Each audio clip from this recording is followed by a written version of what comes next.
आसफ अली जरदारी साहब की तबीयत की तरफ आते हैं। आसफ अली जरदारी साहब कल नवाबशाह में थे, ईद मनाने के लिए वहां पे गए हुए थे। उनके पास बहुत ज्यादा लोग ईद मिलने के लिए आए, उनका अपना कबीला, उसके लोग आए, पाकिस्तान पीपल्स पार्टी के लोग वहां पे पहुंचे। इसके साथ साथ जो लोकल एडमिनिस्ट्रेशन है, सिविल एडमिनिस्ट्रेशन है, वो लोग भी आसफ अली जरदारी साहब के पास आए। फिर आसफ अली जरदारी साहब की अपनी फैमिली, उनकी बहनें, उनकी फैमिली सब इकट्ठी हुई और एक दूसरे के साथ ईद मिलते रहे। आसफ अली जरदारी साहब बहुत ज्यादा हशाश पिशाश से, बड़ी हाई स्पिरिट में थे,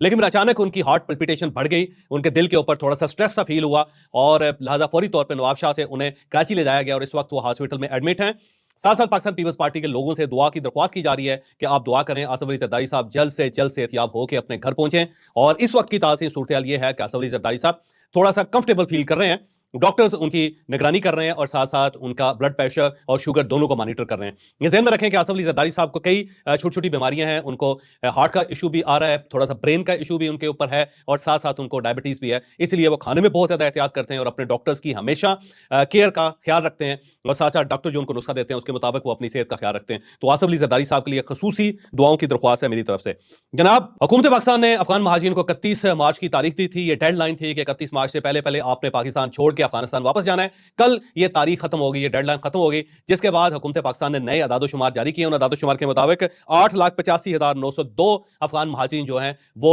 पाकिस्तान छोड़ के अफगानिस्तान जा चुके हैं, जबकि इतने ही लोग बाकी हैं क्योंकि टोटल जो अमाउंट बताई जा रही थी, जो तादाद बताई जा रही थी, वो 15,20,000 हैं और ये 15,20,000 रजिस्टर्ड अफगान हैं जो पाकिस्तान के अंदर रह रहे हैं। अब बाकी लोगों की तलाश जो है वो जारी है। साथ ही साथ रावलपिंडी और इस्लामाबाद को अफगान महाजिरीन के लिए नो गो एरिया डिक्लेयर कर दिया गया। कल सारा दिन गाड़ियां रोक के अफगान महाजिरीन और अफगान शहरियों की पड़ताल की जाती रही और अगर गाड़ी के अंदर 4-5 लोग होते थे तो उनसे उनका शनाती कार्ड चेक किया जाता था। बिलखसूस जिसके ऊपर शक पड़ता था कि ये पश्तून है या ये अफगानी हो सकता है तो उसका शनाती कार्ड चेक करके फिर उसे रावलपिंडी और इस्लामाबाद के अंदर दाखिल होने की इजाजत दी जाती थी। बहरहाल आज से क्रैकडाउन स्टार्ट हो गया है और अब पुलिस हर जगह पे निगरानी करेगी। तमाम बसेस के अंदर जितने सवार लोग होंगे उनका शनाती कार्ड चेक किया जाएगा और अगर उनमें से कोई अफगान शहरी निकला तो उसे फौरी तौर पे अफगानिस्तान भिजवाया जाएगा। गवर्नमेंट ने चंद सेंटर्स बना दिए, 2-3 सेंटर्स बनाए जहां पे इन अफगान महाजिरीन को रखा जाएगा और उसके बाद यहां से डॉक्यूमेंट्स बना के इनको अफगानिस्तान शिफ्ट कर दिया जाएगा। साथ ही अफगान गवर्नमेंट ने हुकूमत पाकिस्तान से दरख्वास्त की है कि आप फौरी तौर पे ये जो अफगान शहरी हैं उनको हमारे पास ना भिजवाएं क्योंकि हमारे पास मुनासिब बंदोबस्त नहीं है। अगर आप इनको इस तरह हमारी तरफ धकेलते रहेंगे तो यहाँ पे क्राइसिस पैदा हो जाएगा।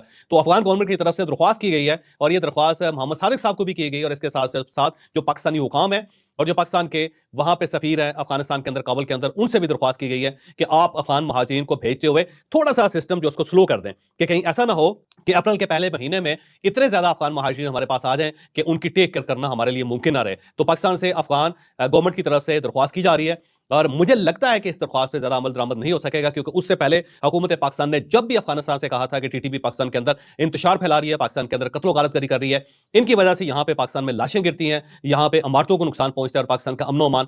तहबाला होता है, तो अफगानिस्तान की तरफ से कंधे उचका के ये कहा जाता था कि देखें हमारे पास तो मेहमान हैं, हम इनका क्या कर सकते हैं, हमने बहुत रोका इनको लेकिन ये रुकते नहीं हैं। लेकिन साथ ये भी कहा गया था कि जी अफगानिस्तान से तो हम इनको ऑपरेट ही नहीं कर रहे, आपके अपने लोग हैं, कुछ यहाँ पे रह रहे हैं, कुछ वहाँ पे रह रहे हैं। और जब पाकिस्तान की तरफ से ये कहा जाता था कि अगर ये हमारे लोग हैं तो हमारे हवाले किए जाएं,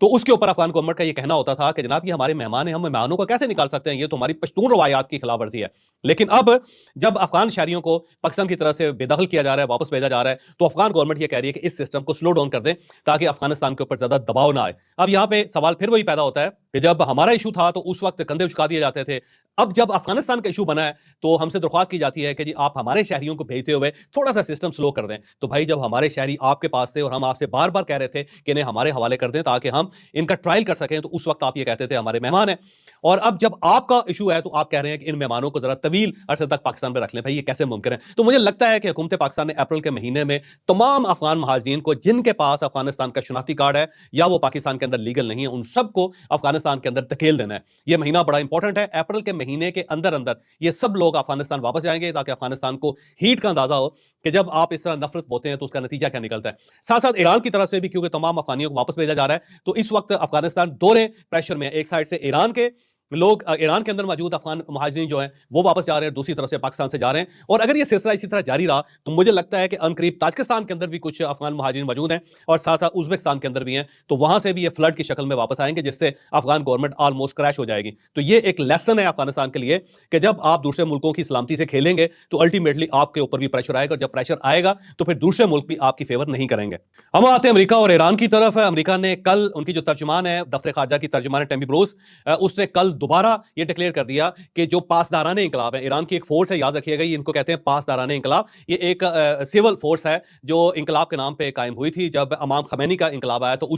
इस वक्त इसकी तादाद 15 लाख के करीब है। तो ये सबसे बड़ी फोर्स है ईरान के अंदर, और जो बाकी स्टेट है उसके इसके सामने कोई हैसियत नहीं है। और ये पासदारान इंकलाब जो है ये एक आर्म्ड फोर्सेस टाइप की एक तहरीक है जिसके पास असलहा चलाने की ट्रेनिंग भी है, और साथ साथ ये जो सिविल मैटर्स हैं उनके अंदर भी इनका बहुत हाथ है वहां पे। तो उसके बारे में कल अमेरिका ने एक बार दोबारा कहा कि इनको हमने दहशतगर्द तंजीम करार दिया हुआ है, ये दहशतगर्द हैं, और इनको हम सिविल गवर्नमेंट या जो गवर्नमेंट की एक ताकत या इदारा है उसकी हैसियत से नहीं देख रहे। और साथ ही उन्होंने ये भी कहा कि ईरान को चाहिए कि वो फौरी तौर पर अपना न्यूक्लियर प्रोग्राम और मिसाइल प्रोग्राम जो है उसको बंद करे, क्योंकि अगर ये बंद ना किया गया तो फिर अमेरिका की तरफ से इसका रिएक्शन आएगा, और इस रिएक्शन के बाद ईरान के लिए सर्वाइव करना मुश्किल हो जाएगा। साथ ही तर्जुमान ने यह भी कहा कि जो गजा की सूरत हाल है उसके अंदर हमास इन्वॉल्व थी, और हमास जो है उसका ताल्लुक ईरान के साथ है, तो इसके डांडे भी ईरान से मिलते हैं। तो एक नया क्राइसिस अमेरिका की तरफ से ईरान में पैदा हुआ, तो उसका जवाब देते हुए ईरान के सुप्रीम लीडर अली खामनाई का जवाब आया, और ये जवाब लारीजानी की तरफ है। लारीजानी, आप ज़हन में रखिएगा कि उनकी जो पार्लियामेंट है उसके पहले वो स्पीकर भी रह चुके हैं, और जो उनका न्यूक्लियर प्रोग्राम है उसको भी वो डील करते थे। तो इस वक्त वो सुप्रीम लीडर के मशीर हैं, और उनकी तरफ से जवाब आया कि अगर अमेरिका ने हमारे ऊपर हमला करने की कोशिश की तो हम एटम बम इस्तेमाल करेंगे, हमारे पास क्योंकि एटम बम है, और उसका जब हम जवाब एटम बम से देंगे अमेरिका के हमले की, तो फिर अमेरिका को खुद अंदाजा हो जाएगा कि कितना मुश्किल होता है एक मुल्क के साथ इस तरह खिलवाड़ करना। तो जो सुप्रीम कमांडर है ईरान के, उनकी तरफ से भी रिएक्शन आ गया कि अगर आपने ज्यादा छेड़छाड़ की तो हम एटम बम इस्तेमाल कर देंगे। इसका मतलब ये हुआ कि ईरान ने ऑलमोस्ट अपने आप को एटमी पावर डिक्लेयर कर दिया। मेरी इंफॉर्मेशन ये है कि किसी वक्त भी ईरान एक एटमी धमाका करके दुनिया को यह पैगाम दे देगा कि हम भी एटमी ताकत हैं। क्योंकि लारीजानी साहब ने आज से तकरीबन 10 साल पहले मुझे इंटरव्यू दिया था, और मुझे इंटरव्यू देते उन्होंने ये डिक्लेयर किया था कि ईरान एटमी ताकत है। और उस वक्त जब ये खबर चली थी तो इंटरनेशनल मीडिया में बहुत ज्यादा शोर गोगा हुआ था, क्योंकि लारीजानी पहले शख्स है जिन्होंने ईरान को एटमी ताकत डिक्लेयर कर दिया था, और उस वक्त वो स्पीकर थे। तो स्पीकर की हैसियत से जब उनका यह बयान छपा था तो मुझे आज भी याद है कि इंटरनेशनल मीडिया ने इस खबर को बहुत ज्यादा प्ले अप किया था, जिसके बाद ईरानी गवर्नमेंट ने इसको थोड़ा सा ये डिक्लेयर कर दिया था कि लारीजानी साहब को ज्यादा मामला का पता नहीं है और उनकी स्टेटमेंट को ज्यादा सीरियस नहीं लिया जाए। लेकिन अब वही लारीजानी जो है वो बाकायदा सदर ट्रंप का जवाब दे रहे हैं, तो इसका मतलब ये हुआ कि ईरान किसी वक्त भी अपने आप को एटमी ताकत डिक्लेयर कर सकता है। अख्तर मेंगल साहब और बलोचिस्तान की गवर्नमेंट के दरमियान मुज़ाकरात हुए, और इन मुज़ाकरात में बलोच गवर्नमेंट ने अख्तर मेंगल साहब से दरख्वास्त की कि आप फौरी तौर पे ये जो एहतजाज है, लॉन्ग मार्च है, इसको कॉल ऑफ कर दें, ताकि इससे